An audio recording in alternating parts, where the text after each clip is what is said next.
நாடார்குல இரத்த உறவுகளே, திமுக அமைப்பு செயலாளர் RS பாரதி அவர்கள் பாத்தீங்கன்னா தொடர்ந்து நம்மளுடைய தமிழ் இனத்தை மிகவும் கேவலப்படுத்தும் செயல்ல ஈடுபடுறாரு, கொச்சப்படுத்தும் செயல்ல ஈடுபடுறாரு.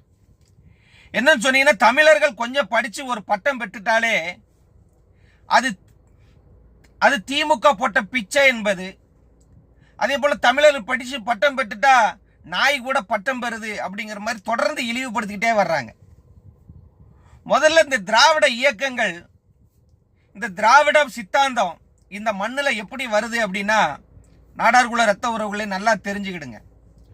ஒரு 20 ஆண்டுகளுக்கு முன்பு பார்த்தீங்கன்னா, இந்த சாய்பாபா வழிபாடு இந்த மண்ணில் எப்படி வந்துச்சுன்னா, இந்த ட்ரை சைக்கிளை வச்சு தள்ளிக்கிட்டே வருவாங்க. ட்ரை சைக்கிள்லே வச்சு தள்ளிக்கிட்டே இந்த வீடு வீடா தெரு தெருவா பிச்சை எடுப்பாங்க. சாய்பாபா வழிபாடு கொண்டு வந்துக்கிட்டு அந்த வழிபாடை கொண்டு வரக்கூடியவர்கள் பிச்சை எடுப்பாங்க. இப்படிதான் இந்த மண்ணுக்கு இந்த திருட்டு திராவிடம் பிச்சை எடுக்க வந்தது. தமிழங்கிட்ட பிச்சை எடுத்து தன்னுடைய குடும்பத்தை வளர்க்கறதுக்காக இந்த மண்ணுக்கு திருட்டு திராவிடம் வந்தது. இது நாளடைவில் என்ன ஆகி போச்சுன்னா, வருமானம் அதிகமாகி போச்சு. பிச்சை எடுத்து வருமானங்கள் அதிகமாகி போச்சு. வருமானம் அதிகமான உடனே என்ன ஆகி போச்சு, இப்போ சென்னையிலிருந்து கன்னியாகுமரி வரைக்கும் பார்த்தீங்கன்னா இந்த சாய்பாபா வழிபாடு 15 கிலோமீட்டருக்கு ஒரு சாய்பாபா வழிபாடுங்கிற மாதிரி அந்த மெயின் ரோடு ஹைவேல வைக்க ஆரம்பிச்சிட்டாங்க. வச்சு பெரிய பெரிய அளவில் முன்னேறிட்டாங்க. அதே போலதான் திராவிடமும் இந்த சாய்பாபா வழிபாடு போல முன்னேறிடுச்சு.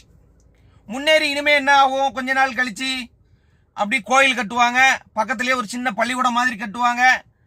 அந்த பள்ளிக்கூடத்துலேயும் வருமானங்கள் பார்ப்பாங்க. ஒரு சில நலத்திட்ட உதவிகள் செய்கிற மாதிரி செய்வாங்க. செஞ்சுட்டு நாளடைவில் என்ன சொல்லுவாங்க, தமிழனுக்கு குண்டி கழுவ கூட தெரியாமல் இருந்தாங்க, உடுக்க துணி இல்லாமல் இருந்தாங்க. இந்த சாய்பாபா வழிபாடு வந்ததுக்கு அப்புறம் தான் தமிழன் குண்டி கழுவ ஆரம்பிச்சான், படிக்க ஆரம்பிச்சான், நல்ல உடுக்க துணி நல்ல துணி போட ஆரம்பிச்சான் அப்படிங்கிற மாதிரி சொல்ல ஆரம்பிச்சிருவாங்க. அப்படிதான் திராவிட சொல்லுது. திராவிடம் எப்படி இங்க இந்த மண்ணில் பிச்சை எடுக்க வந்ததோ, இன்னைக்கு தமிழன் ஒன்றும் தெரியாம இருந்தான், நாங்க வந்த பிறகுதான் அவன் ஒரு தெளிவாயிருக்கான் அப்படிங்கிற மாதிரி திராவிடம் சொல்றாங்க. இந்த திராவிடம் இப்ப சொல்லுது, இன்னும் கொஞ்ச நாள்ல இந்த சாய்பாபா வழிபாடும் சொல்ல ஆரம்பிச்சிடும். அது மட்டும் இல்ல, இந்த மண்ணில் எத்தனையோ இறக்குமதி செய்யப்பட்ட அடையாளங்கள் இருக்கு. பக்கத்து மாநிலத்திலிருந்து இருக்கு இறக்குன அடையாளங்கள் இருக்கு. வெளிநாடுகள்ல இருந்து கப்பல்ல இறக்குமதி செய்யப்பட்ட அடையாளங்களும் இருக்கு.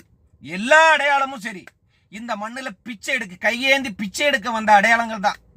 ஆனா இங்க நல்ல வசதியானதுக்கு அப்புறம் தமிழன் வெறும் முட்டாள், அவனுக்கு அறிவே கிடையாது, நாங்க தான் படிக்க வச்சோம், நாங்க தான் துணிமணி வாங்கி கொடுத்தோம் அப்படிங்கிற மாதிரி நம்மளை இழிவுபடுத்துறாங்க. அதனால நாடார்குல இரத்த உறவுகளை எவன் என்ன சொன்னா என்ன, நீங்க நம்பாதீங்க. இந்த மண்ணும் மக்களும் நம்மளுடையது. இந்த மண்ணில் நாம உழைக்கிறோம், நாம நல்லா இருக்கிறோம், நாம படிக்கிறோம். எவனும் நம்மளை படிக்க வைக்கவில்லை. இவன் எல்லாம் பிச்சை எடுக்க வந்தவன் தான் அப்படிங்கிறத முதல்ல தெரிஞ்சுக்கிடுங்க. நன்றி.